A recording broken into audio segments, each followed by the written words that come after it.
பிலிப்பியருக்கு எழுதினவங்க அப்போஸ்தலனாகிய பவுல் எழுதுகிறாரு. சிறைச்சாலையிலிருந்து எழுதுகிறார். சிறைச்சாலையிலிருந்து எழுதும் போது அவர் சொல்லுகிறாரு, சந்தோஷமாயிருங்கள் அப்படின்னு சொல்லி.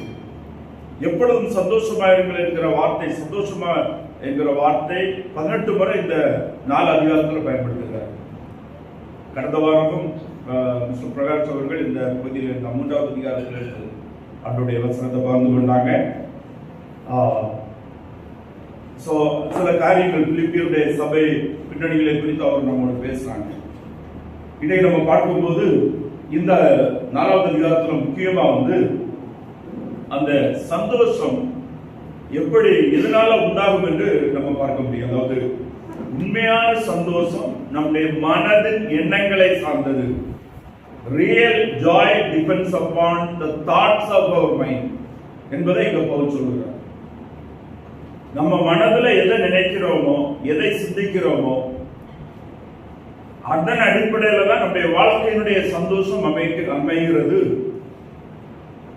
அதனால இவைகளை நீங்கள் மனதில் வைத்து சிந்தித்துக் கொண்டிருங்கள் என்று சில காரியங்கள் அப்போஸ்தலனாகிய பவுல் நமக்கு விசுவாசிகளுக்கு ஆலோசனையாக சொல்லுகிறதான காரியத்தை நம்ம இங்க பார்க்க முடியும்.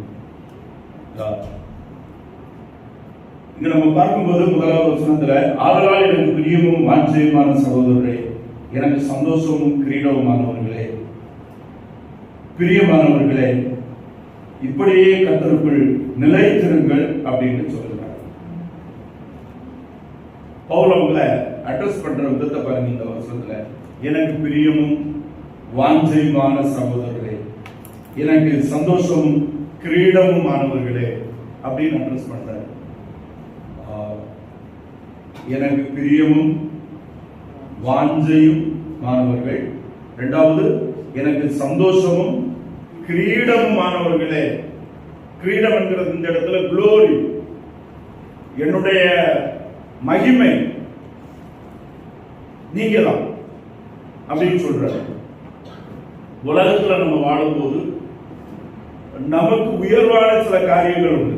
உயர்வா நம்ம எடுத்து வைக்கிறது. குறிப்பா நம்முடைய எஜுகேஷன், கல்வி, டிகிரிஸ், பொசிஷன், நம்முடைய ஜாப், ப்ரொஃபஷனுடைய ஸ்டேட்டஸ். 2வது நம்முடைய செல்வம், நமக்கு இருக்கிற சொத்து. இதை நிறைய நம்ம நீங்க மக்கள்கிட்ட பேசுங்க, நம்ம கேட்காமலே மக்கள் சொல்ல ஆரம்பிப்பாங்க. அவங்களுக்கு ஏதாவது உயர்ந்த கல்வி இருந்ததுன்னா அவங்களுக்கு படிப்பை பற்றி பெருமையா பேச ஆரம்பிப்பாங்க. சொத்துக்களை பற்றி யாருமே லிஸ்ட் கேட்க மாட்டாங்க. சிலவங்க எடுத்த 3வது வார்த்தையிலிருந்து எனக்கு அங்கே இருக்குன்னு லிஸ்ட் போடுவாங்க. ஏன்னா அது அவங்களுடைய குளோரி, மகிமை, மேன்மை. அதுபோல அவங்களுடைய பதவி, நான் யார், என்ன பொசிஷன்ல இருக்கிறேன் என்பதை குறித்து ரொம்ப பெருமையா சொல்லுவாங்க. வேதத்திலையும் பார்க்கும்போது உலக பிரகாரமாக பொருளாதாரம் உலகத்துல மனிதனுக்கு ஆசீர்வாதத்தையும் அது மேன்மை கொடுக்கிறது என்பதை வேதமும் சொல்லுது. ஞானம், கல்வி, இவைகளெல்லாம் மனிதனுக்கு உயர்வு, மனிதர்கள் மத்தியில் வேர்ல்ட்லி உலகத்துல அவனுக்கு புகழ்ச்சியை கொண்டு வரும் என்பதில் வேதம் சொல்லுது. அதனால சாலோமனுக்கு கர்த்தர் அவன் கேட்காத போதும் செல்வத்தையும் ஞானத்தையும் உயர்ந்த ராஜா அந்தஸ்தையும் அப்படி அவனுக்கு அப்படிப்பட்ட உலக பெருமையை அவனுக்கு அனுமதித்தார். அது இல்லைன்னு வேதம் சொல்லல.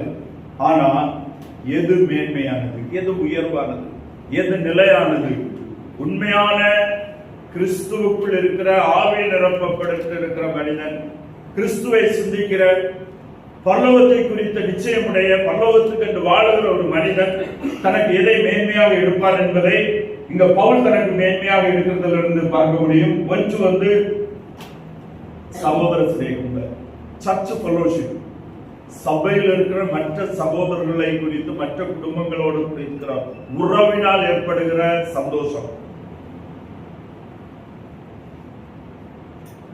நம்ம எந்த அளவு நம்முடைய சர்ச்சுங்கிறது, சபை ஐக்கியம் என்பது, சபையுள்ள இருக்கிற ஒரு சகோதரர்கள் என்பது மாம்ச உறவுக்கு மேலாகப்பட்ட தேவனால் கொடுக்கப்பட்ட ஆவிக்குரிய உறவு என்கிற நிலைமையில விசாரிக்கவும் ஜெபிக்கவும் ஒருவரோடு ஒருவர் உறவுகளை மேன்மைப்படுத்திக் கொள்வதற்கு நாம் அதிகமாக ஈடுபட வேண்டும் என்பது இந்த உறவு பரலோகம் வரையிலும் நிலைத்து நிற்கக்கூடிய மாறாத உறவு.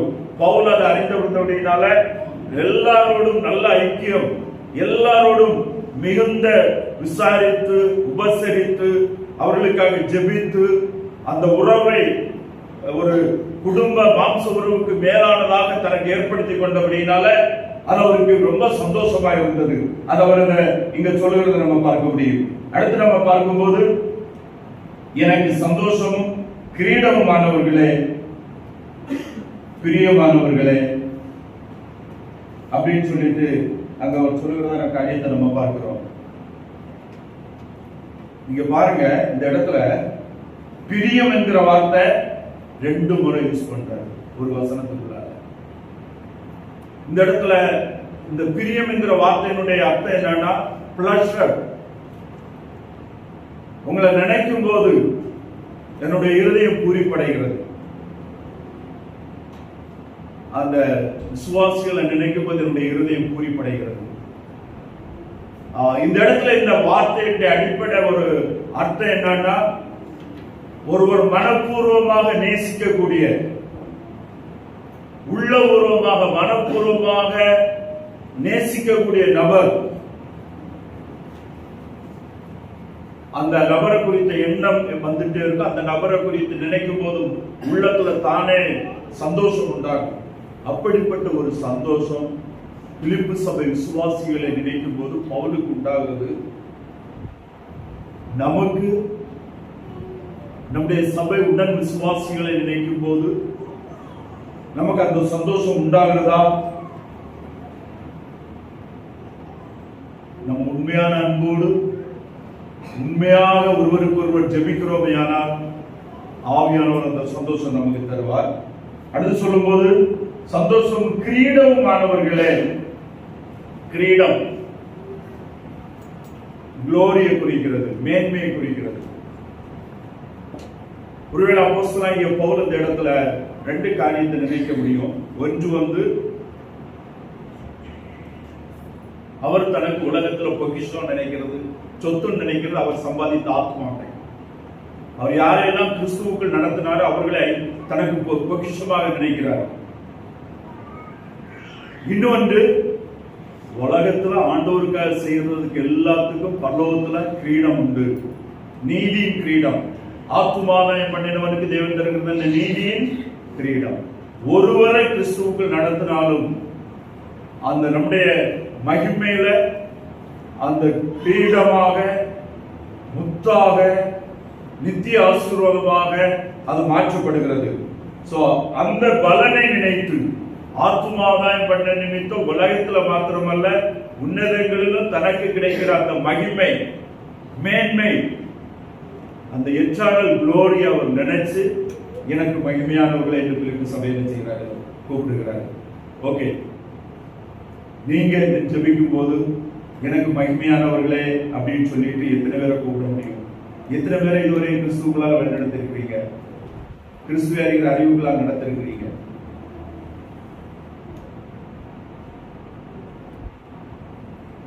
நடத்தவா முயற்சி பண்ணி இருக்கீங்களா? அதுக்காக ஜோம் பண்ணிக்கிறீங்களா?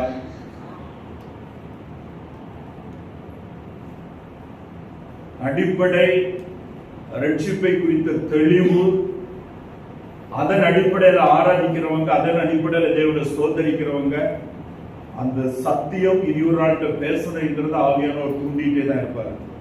நம்ம தான் சேனல்ஸ் ஆஃப் பிளஸிங். நம்ம மற்றவர்களுக்கு நம்ம சுவிசேஷம் கடந்து செல்வதற்காக தேவனால் கொண்டு செல்லப்படுகிற சேனல்ஸ், பாதைகளாக நாம் இருக்கிறோம். பவுல் அப்படி இருந்ததுனால பிலிப்பு விசுவாசிகளை பற்றி அவர் நினைக்கும் போது அவர் இவ்வளவு சந்தோஷப்பட முடியும். எனக்கு புகழ்ச்சியானவர்கள் நீங்களே என்று சொல்ல முடியும். அதனாலதான் சாலோமன் ஞானி சொன்னார், ஆத்தும ஆதாயம் பண்ணுகிறவர் யாரு? ஆத்தும ஆதாயம் பண்ணுகிறவர்கள் ஞானம் உள்ளவர்கள். பவுல் ஞானம் உள்ளவர், தன்னுடைய வாழ்க்கை ஞானமாய் ஆண்டவருக்கு ஒப்பு கொடுத்து வாழ்ந்தார். சாவு எனக்கு ஆதாயம் என்று சொன்னார். நம்முடைய வாழ்க்கை ஞானமுடைய, இப்படி பவுலை போல சந்தோஷமுடைய வாழ்க்கையாக நம்முடைய வாழ்க்கை இருக்கிறதா என்பதை நம்ம சிந்தித்து பார்ப்போம். அடுத்து, இப்ப இந்தபடியே கர்த்தருக்குள் நிலைத்திருங்கள் அப்படின்னு சொல்றாரு. ஆங்கிலத்துல steadfast, be steadfast என்கிற வார்த்தை யூஸ் பண்ணப்பட்டிருக்கிறது. நிலைத்திருங்கள் என்கிறது. இந்த steadfast என்கிற வார்த்தை வந்து ஒரு ஆர்மி டேர்ம். ஒரு ராணுவ வீரனுக்கு ஒரு பொறுப்பு கொடுக்கப்பட்டு இதுல நெல் அப்படின்னு சொன்னா அவன் அதே இடத்துல அந்த தோகையை பிடிச்சிட்டு அப்படியே என்ன செய்யணும்? நிக்கணும், அசையக்கூடாது. அவனுக்கு கொடுக்கப்பட்டிருக்கிற அந்த பணி முடிகிறது வரையிலும், அவனுக்கு அந்த அசைன்ட் ஜாப் அவன் முடிக்கிறது வரையிலும் அவன் நிலைப்பாடு உறுதியுடையவனாக நிக்கணும்.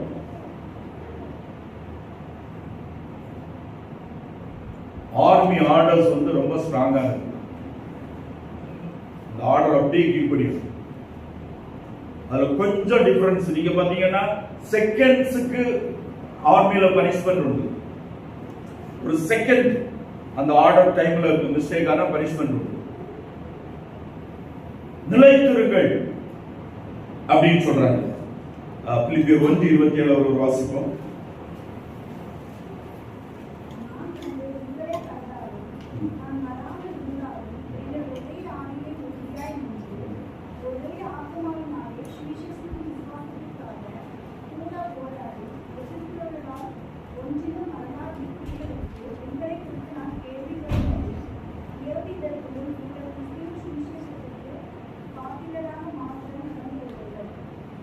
இந்த இடத்துல நம்ம பார்க்கும்போது உறுதியாய் நின்று, ஆவியிலே உறுதியாய் நின்று, நிலைத்திருங்கள் என்பதும் உறுதியாய் நில்லுங்கள் என்று சொல்லுகிற அந்த வார்த்தையின் சேம் மீனிங் தான் குறிக்கிறது. உறுதியாய் நின்று, அதாவது நீங்க கேட்ட தெளிவான விசுவாசத்தில் தெளிவான உறுதியுடையவர்களாக நின்று, ஸ்டாண்ட் ஃபாஸ்ட், ஸ்டெட்ஃபாஸ்ட்னஸ், உறுதியாய் நின்று. இது வந்து பிசிக்கல் ஸ்டாண்டிங்கை குறிக்கல, மனதுல நம்முடைய விசுவாசத்திற்கு எடுக்கிற உறுதியான நிலைப்பாடு. இயேசு கிறிஸ்துவை பற்றி விசுவாசம், அந்த சுவிசேஷ விசுவாசத்திற்காக நிலைத்து நிற்கிறது, அதற்காக வாழுகிறது. அதற்கு எதிராக எந்த விதமான அசைவுகளுக்கான எந்த காரியங்களும் வந்தாலும் அசைந்து கொடுக்காம அதுக்காக நிலைத்து நிற்கக்கூடியவர்களாக இருக்க வேண்டும் என்று பவுல் சொல்லுகிறாரு. நாம் விசுவாசிக்கிற சுவிசேஷத்திலும் கிறிஸ்துவிலும் கிறிஸ்துவை சார்ந்த உண்மைகளிலும் அப்படிப்பட்ட தெளிவான நிலையான உறுதிப்பாடு உடையவர்களாக இருக்க வேண்டும் என்பது தேவனுடைய சித்தமாய் இருக்கிறது. இன்னும் நம்ம பார்க்கும்போது வந்து 1வது வசனத்துல இந்த காண்டஸ்ல அவர் வந்து எப்போதும் சந்தோஷமா இருங்கள் என்று சொல்வது, உண்மையான சந்தோஷம் நாம் சுவிசேஷத்தின் விசுவாசத்திலும் சுவிசேஷத்தை அறிவிக்கிறதிலும் நாம் பிஸியா இருக்கிறதுனாலதான் மெய்யான சந்தோஷம் நமக்கு உண்டாகுது. மெய்யான சந்தோஷம் நாம் சுவிசேஷத்திற்காக நிற்கிறதிலும் சுவிசேஷத்திற்காக வாழுவதை சார்ந்திருக்கிறத நம்ம பார்க்க முடியும். 2வது வசனத்துல கர்த்தருக்குள் ஒரே சிந்தையா இருக்க யோத்தியாளுக்கும் சித்திகையாளுக்கும் புத்தி சொல்லுகிறேன் அப்படின்னு சொல்லிட்டு நம்ம இங்க பார்க்க முடியும். இந்த யோத்தியாளுக்கும் சித்திகையாளுக்கும் ஒரே சிந்தையா இருக்கும்படி புத்தி சொல்லுகிறாரு. இவங்களுக்குள்ளால என்ன பிரச்சனை இருந்தது, ஒருவேளை அவங்களுக்குள்ளால கருத்து வேறுபாடு இருந்ததா, அதை பற்றி எல்லாம் வேற எந்த இடத்தையும் பார்க்க முடியாது. பவுல் தெளிவுபடுத்தல. அந்த 2 பெயர்களையும் சொல்லுகிறாரு. அவர்கள் ஒரே சிந்தையாய் இருக்க வேண்டும் என்பது பவுலுடைய விருப்பமாய் இருக்கிறது. அப்படி இருக்க வேண்டும் என்று புத்தி சொல்லுகிறாரு. இந்த இடத்துல கர்த்தருக்குள் ஒரே சிந்தையா இருக்க வேண்டும் என்று புத்தி சொல்லுகிறேன் என்று சொல்லுகிறாரு. ஏன்னா நம்ம சிந்தனை மனதுல வந்து எந்த விதமான ஒரு மாற்று சிந்தனைகள், ஒரு ஆவிக்கு ஒரு நம்மோட ஐக்கியத்தில் இருக்கிறவங்களை குறித்த ஏதாவது ராங் சாதாரண எதிர்மறையான எண்ணங்கள் நமக்கு இருக்குமே, ஆனால் அது முதல்ல பாதிக்கிறது நம்முடைய ஆவிக்குரிய சந்தோஷம். உண்மையான சந்தோஷம் நம்முடைய மனதின் எண்ணங்களை சார்ந்திருக்கிறது. நம்முடைய மனதின் எண்ணங்கள் ஒரு எதிர்மறையானதாக கசப்புடையதாக எண்ணங்கள் நம்முடைய மைண்ட்ல தொடர்ந்து இருந்தால் அது நம்முடைய சந்தோஷத்தை பாதிக்கும். அதை நாம் தனிப்பட்ட முறையில் ஆண்டவரோடு பேசி அதை நீக்க வேண்டும். அதற்கு முடியாமல் இருந்தால் அது ஒருவேளை நம்முடைய சில நபரோடு இருக்கிற அவர்களுடைய தவறு அவர்கள் செய்கிறார்கள் என்று தோன்றினால் அதை அவர்களோடு பேசி அதனுடைய உண்மைகளை புரிந்து கொண்டு நம்முடைய மனதை தெளிவு பண்ணிக் கொள்ள வேண்டும். அது இல்லை என்றால் நம்முடைய மனதை அது பாதிக்கும், தேவனோடு இருக்கிற ஐக்கியத்தை பாதிக்கும், சந்தோஷத்தை பாதிக்கும், நம்ம ஆராதனையை பாதிக்கும், கர்த்தருக்கின்ற ஆவிக்குரிய செயல்பாடுகளை பாதிக்கும். இங்க யோத்தியாளுக்கும் சிந்திக்கையாளுக்கும் புத்தி சொல்லுகிறேன். இன்றைக்கு நமக்கு தேவன் பவுல் மூலமாக ஆலோசனையாக புத்தி சொல்லுகிறேன் என்பது ஆலோசனை சொல்லுகிறேன். இன்றைக்கு நமக்கும் அந்த ஆலோசனை தேவனால் கொடுக்கப்படுகிறது என்பதை நாம் புரிந்து கொள்ள வேண்டும். 3வது வசனத்துல, அது நிமித்தம் என் உத்தம கூட்டாளியே, அவர்களுக்கு உதவியா இருக்கும்படி உன்னையும் வேண்டிக் கொள்கிறேன். அவர்கள் கிளேமத்தோடும் மற்ற உடன் வேலையாட்களோடு கூட சுவிசேஷ விஷயத்தில் என்னோட கூட மிகவும் பிரயாசப்பட்டார்கள். அவர்களுடைய நாமங்கள் ஜீவ புஸ்தகத்தில் இருக்கிறது. அடுத்த இந்த இடத்துல அப்போஸ்தலனாகிய பவுல் என் உத்தம கூட்டாளியே, அவர்களுக்கு உதவியா இருக்கும்படி உன்னையும் வேண்டிக் கொள்கிறேன் அப்படின்னு சொல்லிட்டு வேறொரு நபரை இந்த இடத்துல மென்ஷன் பண்ணுகிறார். ஆனா பவுல் மைண்ட்ல யாரை வச்சு மென்ஷன் பண்ணுகிறார்னு சொல்லி தெரியும். யார் இந்த இடத்துல கூட்டாளி அப்படின்னு சொல்லுகிறார் தெரியல. ஆனா தீமோத்தேயுவா இருக்கலாம், தீத்துவாக இருக்கலாம், பிலமோனாக இருக்கலாம், சீலாவாக இருக்கலாம், அவரோடு கூட ஊழியர் பயணத்துல நெருக்கமாக இருந்த பிலிப்பு சபையோடு தொடர்புடையவர்களாக இருந்த அவர் விரும்பக்கூடிய ஒரு நபரை அவர் மென்ஷன் பண்ணி சொல்லுகிறாரு. முடிஞ்சா அந்த 2 பேரோட பேசி அவங்கள சமாதானப்படுத்தி அவங்களுடைய மனதில் இருக்கிறத வெளியில எடுத்துட்டு அவங்களுடைய சந்தோஷம் அவர்களுக்கு நிறைவாக இருக்கும்படி ஐக்கியமும் உறவும் ஏற்படும்படி நீ அவர்களோடு பேசு அப்படின்னு சொல்லிட்டு ஆலோசனை சொல்லுகிற அப்போஸ்தலனாகிய பவுல் அவங்களிடத்துல சொல்லுகிற விஷயம் என்ன தெரியுமா?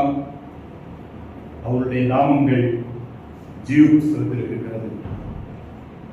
அவருடைய நாமங்கள் ஜீவ புஸ்தகத்தில் இருக்கிறது. விசுவாசிகள் எந்த சூழ்நிலையிலும் எந்த காரியங்களாக இருந்தாலும் சமாதானமாய் ஐக்கியத்தை வளர்த்து விட்டு உறவோடும் அன்போடும் மகிழ்ச்சியோடும் இருக்க வேண்டும் என்பதனுடைய விருப்பம் இருக்க வேண்டும் என்பதற்கான அடிப்படை காரணம் என்ன தெரியுமா? நம்முடைய நாமங்கள் எங்க எழுதப்பட்டிருக்கிறது? ஜீவ புஸ்தகத்தில் எழுதப்பட்டிருக்கிறது. நம்ம இந்த உலகத்துக்குரியவர்கள் அல்ல, நம்ம பரலோகத்தின் பிள்ளைகள். நம்முடைய நாமங்கள் ஜீவ புஸ்தகத்தில் எழுதப்பட்டிருக்கிறது.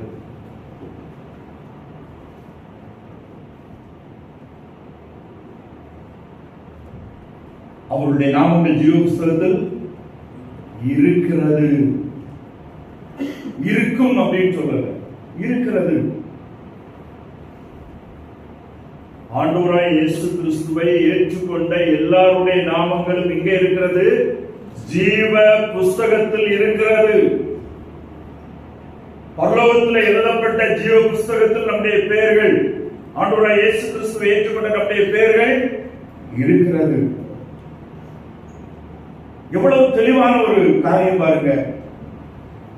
யார் நம்ம ஒருவருக்கு ஒருவர் அன்போடும் ஐக்கியத்தோடும் பிரியமாய் விட்டு கொடுத்து சமாதானமாய் அன்போய் எதையுமே நம்ம உள்ளத்துல வைத்துக் கொள்ளாதபடி, மனதில் அது இருக்காதபடி, நம்முடைய சந்தோஷம் குறையாதபடி நாம் இருக்க வேண்டும் என்பதற்கு காரணம் என்னவென்றால், பிலிப்பு சபையினுடைய விசுவாசியுடைய பெயர் ஜீவ புஸ்தகத்தில் இருந்தது போல நம்முடைய நாம் பெயர்களும் ஜீவ புஸ்தகத்தில் இருக்கிறது.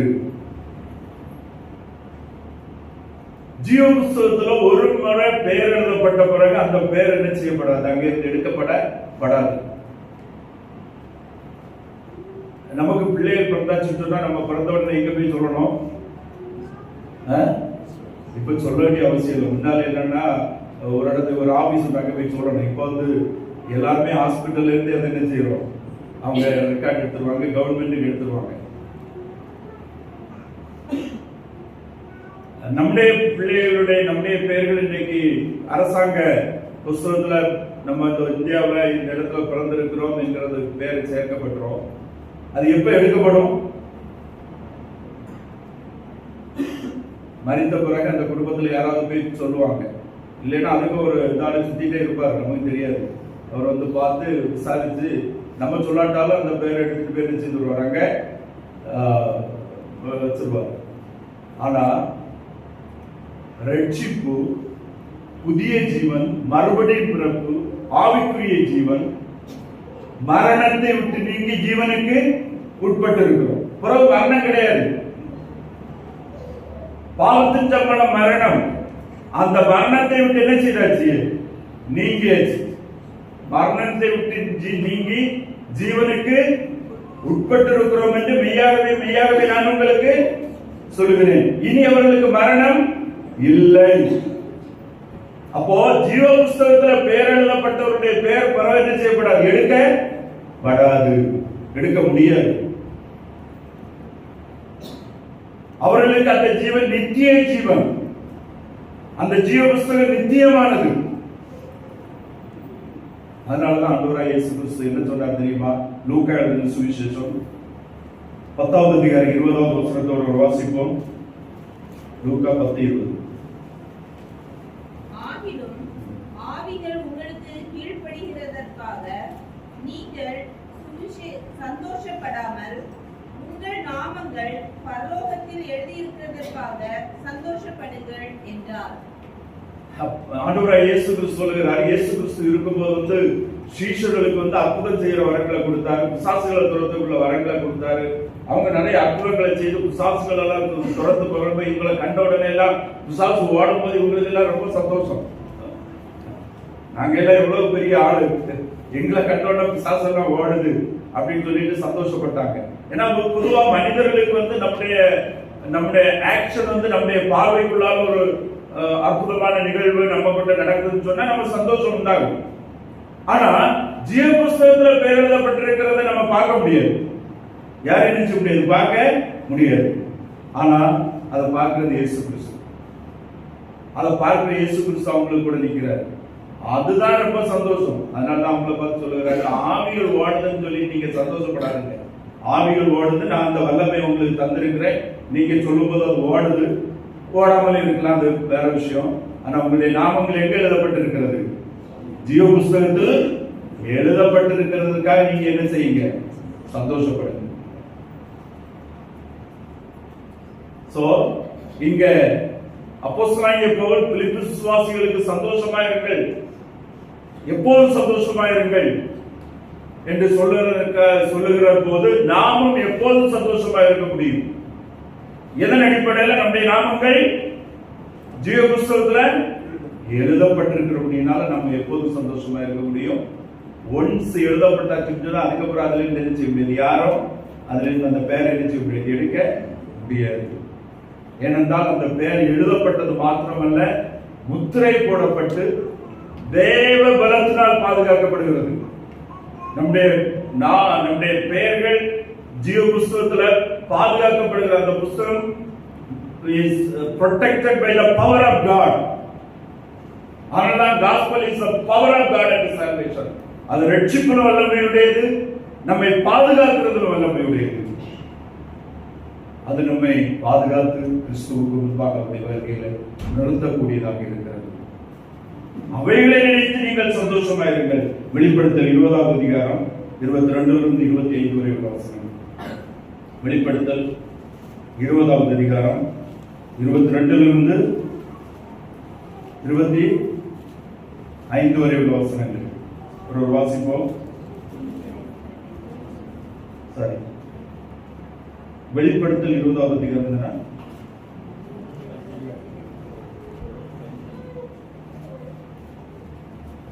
வெளிப்படுத்தல் 12 இருந்து 14 வரை உள்ள வசனங்கள். 12 இருந்து 14 வரை உள்ள வசனங்கள்.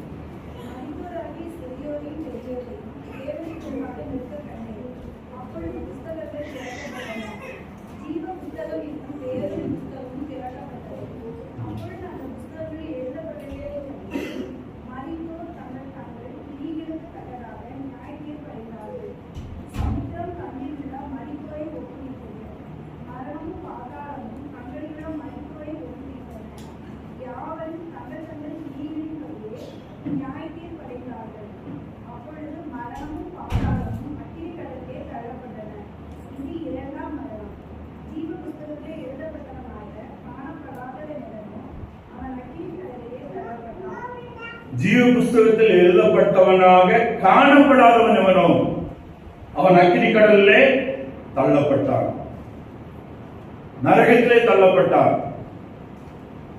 அநேகர் ரட்சிப்பு எவ்வளவு அற்புதமானது என்பது அறியாமல் இருக்கிறாங்க.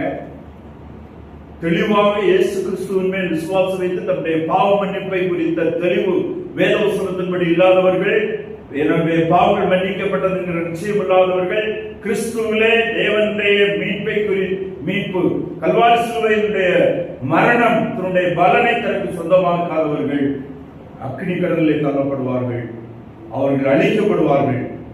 அவர்கள் எந்த நாள் எந்த சூழ்நிலையிலும் அவர்களுக்கு வேறு எந்த விதத்திலும் பாவ மன்னிப்பாகி மீட்பு யாருமே பெற்றுக்கொள்ள முடியாது என்பதை வேதம் நமக்கு தெளிவாக சொல்கிறதை நம்ம பார்க்க முடியும். ஸோ இங்க பார்க்கும்போது நம்முடைய நாமங்கள் ஜீவ புஸ்தகத்தில் எழுதப்பட்டபடினால, நம்முடைய பெயர்கள் ஜீவ புஸ்தகத்தில் எழுதப்பட்டிருக்கிறபடினால அதற்காக சந்தோஷப்படுங்கள் என்று சொல்லுகிறத நம்ம பார்க்க முடியும். 4-7 வரை உள்ள வசனங்கள் ஒரு வாசிப்போம்.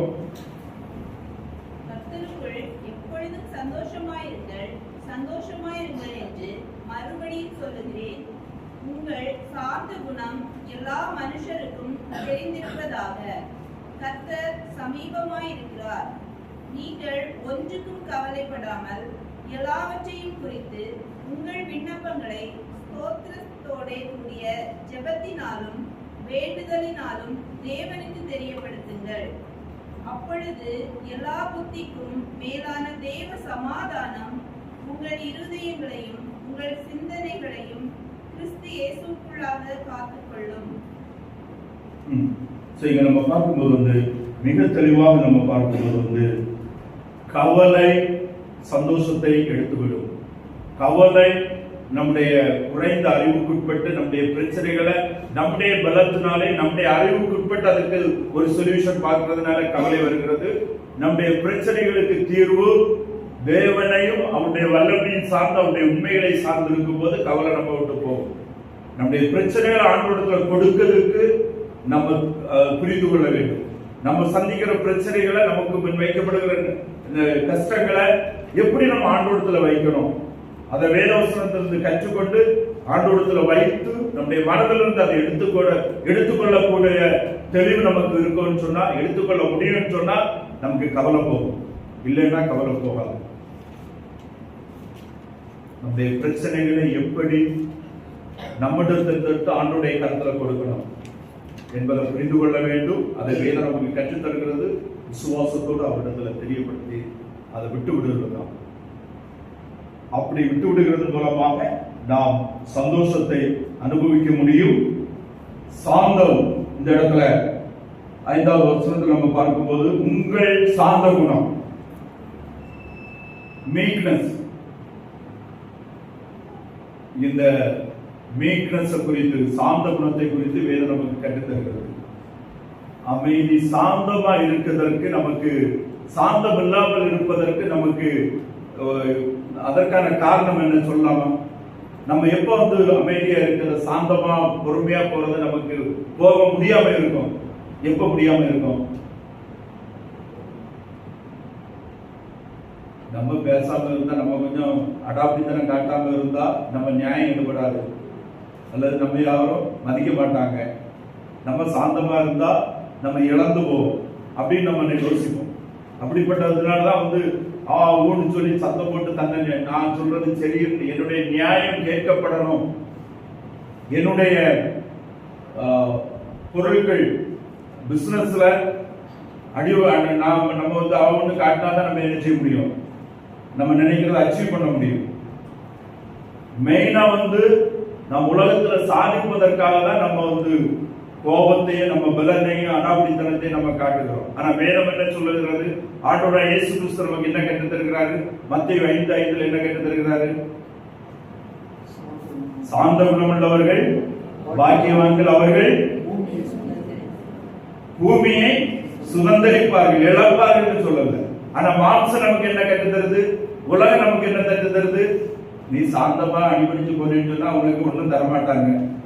நீ ரொம்ப நீ வாய மூடிட்டு இருந்தேன்னா ஒன்னும் நடக்காது, உனக்கு நியாயம் கேட்கப்படாது அப்படின்னு நமக்கு மனமும் நம்முடைய மாம்சமும் உலகமும் கற்றுத் தருகிறது. ஆனா ஆண்டவருடைய வசனம் நமக்கு கற்றுத் தருகிறது சாந்த மனமுள்ளவர் பாக்கியவான்கள், அவர்கள் பூமியை சுதந்திரித்துக் கொள்வார்கள். பூமியை சுதந்திரித்துக் கொள்வார்கள்னா பூமியில நமக்கு தேவையான காரியங்களை, பூமியில நமக்கு கிடைக்க வேண்டியவைகளை, பூமியில நமக்கு இருக்கிற உலகத்தில் வாழும்போது நம்முடைய நியாயங்கள் கேட்கப்படுவதற்கு ஆண்டவர் இருக்கிறார். அவர் பார்த்துக் கொள்வார். அவர் எல்லாத்தையும் அறிந்திருக்கிறார். நீ சாந்தமாக ஆண்டவர் உனக்காக செயல்படுவார் என்று ஆண்டவருடைய வார்த்தை நமக்கு கற்றுத் தருகிறது. விசுவாசத்தினால்தான் நம்ம சாந்தமாக இருக்க முடியும். கடைசியாக 8வது வசனம், கடைசியாக சகோதரரே, உண்மை உள்ளவைகளே ஒழுக்கம் உள்ளவைகளோ, நீதி உள்ளவைகளோ, கற்புள்ளவைகளோ, அன்புள்ளவைகளோ, நற்கீர்த்தி உள்ளவைகளோ, புண்ணியமதுவோ, புகழதுவோ அவைகளையே சிந்தித்துக் கொண்டிருக்க.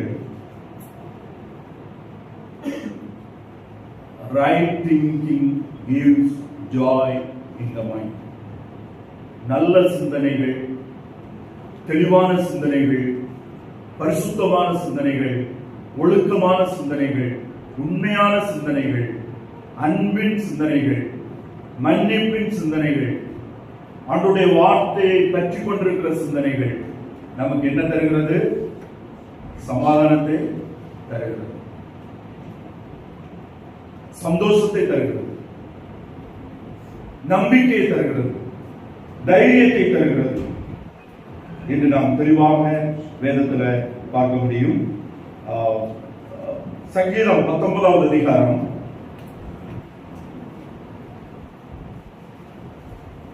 19வது 7லிருந்து 9 வரை உள்ள வசனங்களை வாசிப்போம்.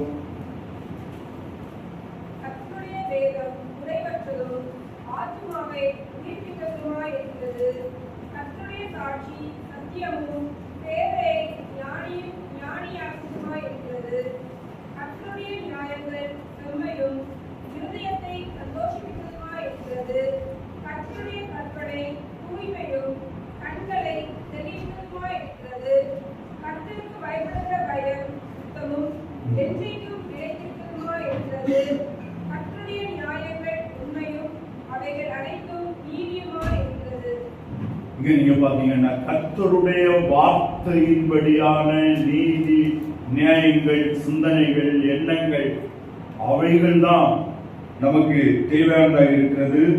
அதான் சொல்கிறாரு, அது இருதயத்தை சந்தோஷிப்பிக்கும், அது கண்களை தெளிவிக்கிறதாக இருக்கிறது, அது பேரை ஞானியாக்குகிறதா இருக்கிறது.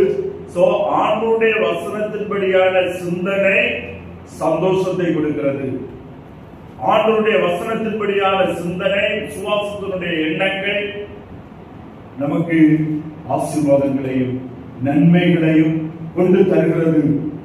அந்த மனம் நமக்கு இருக்க வேண்டும் என்பதை குறித்து தான் அப்போஸ்தலனாகிய பவுல் இங்க சொல்லுகிறாரு. அதை நம்ம பார்க்கும்போது உண்மையான சந்தோஷம் நாம் எதை சிந்திக்கிறோம் என்பதை சார்ந்திருக்கிறது. உண்மையான சந்தோஷம் நாம் எப்படிப்பட்ட எண்ணமுடையவர்களாக இருக்கிறோம் என்பதை சார்ந்திருக்கிறது. நம்முடைய மனதுல மாம்சத்துக்குரிய பாவ எண்ணங்களோட நிரப்பி இருந்தானா எண்ணங்கள் எல்லாருக்கும் வரும். ஆனா அதைகளுக்கு இடம் கொடுக்காதபடி கர்த்தரிடத்துல போவதற்கும், கர்த்தரை சார்ந்து கொள்வதற்கும், ஒழுக்கமானவைகளை சிந்திப்பதற்கும், உண்மையானவைகளை சிந்திப்பதற்கும், நீதியானவைகளை சிந்திப்பதற்கும், பரிசுத்தமானவைகளை சிந்திப்பதற்கும், அவைகளை நம்ம வளர்ந்து யோசிப்பதற்கும் நாம் இடம் கொடுக்க வேண்டும். அப்போஸ்தலனாகிய பவுலுங்க சொன்னது போல உங்களுக்கு எப்போது நீங்கள் சந்தோஷமாய் இருங்கள் அப்படின்னு சொல்லிட்டு பிலிப்பிய சபைக்கு சொல்லுகிற அப்போஸ்தலனாகிய பவுல் இன்னைக்கு நம்மையும் பார்த்து நீங்கள் சந்தோஷமாயிருங்கள் என்று நம் ஒவ்வொருவரையும் பார்த்து சொல்லுகிறாரு. அந்த சந்தோஷம் எதனால் நமக்கு உண்டாகிறது என்பதை குறித்த சில காரியத்தை அப்போஸ்தலனாகிய பவுல் சொல்லுகிறது நம்ம பார்த்தோம். எதனால் உண்டாகிறது? உண்மையான சந்தோஷம் நாம் அவருக்காக எப்படி வாழுகிறோம், அவருக்கு எப்படி சாட்சியாக இருக்கிறோம், எப்படி நம்ம ஆத்ம ஆதாயம் பண்ணுகிறோம், எப்படி நம்முடைய விசுவாசத்துடைய நிலைப்பாடு, குறிப்பா முக்கியமா நிலைப்பாடு, ஸ்டெட்ஃபாஸ்ட்னஸ், நிலைப்பாடு அது மிக முக்கியமானது. அடுத்தது பரலோகத்தில் ஜீவ புஸ்தகத்தில் நம்முடைய பெயர் எழுதப்பட்டிருக்கிறது. அது ஒன்ஸ் ஃபார் ஆல். பாவத்தின் சம்பளம் மரணம், தேவனுடைய கிருபை வரமோ கர்த்தராகிய இயேசு கிறிஸ்துவில் உண்டான நித்திய ஜீவன். அவ்வளவுதான். இதற்கு சாட்சி எழுப்புவது அவங்களுக்கு முக்கியமான காரியம். இதை குறித்து சாட்சி கொடுக்கிறது நமக்கு சந்தோஷம் உண்டாகிறது. இது நம்ம பார்க்கும்போது நம்முடைய மேன்மை, நம்முடைய மகிமை, உயர்வு என்ன என்பதை நம்ம யோசிக்கிறோம். உலக பிரகாரமானவைகளா அல்லது ஆவிக்குரிய பிரகாரமானவைகளா? ஆவிக்குரிய பிரகாரமானவைகள் என்றால் நம்முடைய ஒழுக்கமான வாழ்க்கையும் கிறிஸ்துவை குறித்த சாட்சியம் தான். அது எப்படி இருக்கிறது என்பதை பார்த்துதான் நம்ம சந்தோஷம். அடுத்து நம்ம பார்க்கும்போது நம்முடைய வாழ்க்கையினுடைய தனிப்பட்ட வாழ்க்கையின் பரிசுத்தம், அது நம்முடைய மனதை சார்ந்தது, நம்முடைய சிந்தனைகளை சார்ந்தது. நம்முடைய ஆசீர்வாதம் நம்மை சார்ந்ததல்ல, தேவனை வானத்தையும் பூமியை படைத்து ஆளுகை செய்கிற பரிசுத்தமே தேவனை சார்ந்தது. நம்ம கீழ்ப்படுகிறதுனால ஒருவேளை நம்முடைய பார்வையில சில காரியங்களை நம்ம இழக்க கூட செய்யலாம். ஆனா கர்த்தருக்காக நம்ம ஆண்டவரை கீழ்ப்படுகிறதுனால சில காரியங்களை இழந்தா அதான் நமக்கு அதிக மேன்மையாக நமக்கு நம்முடைய தலைமுறைகளுக்கு கர்த்தர் தருவார்.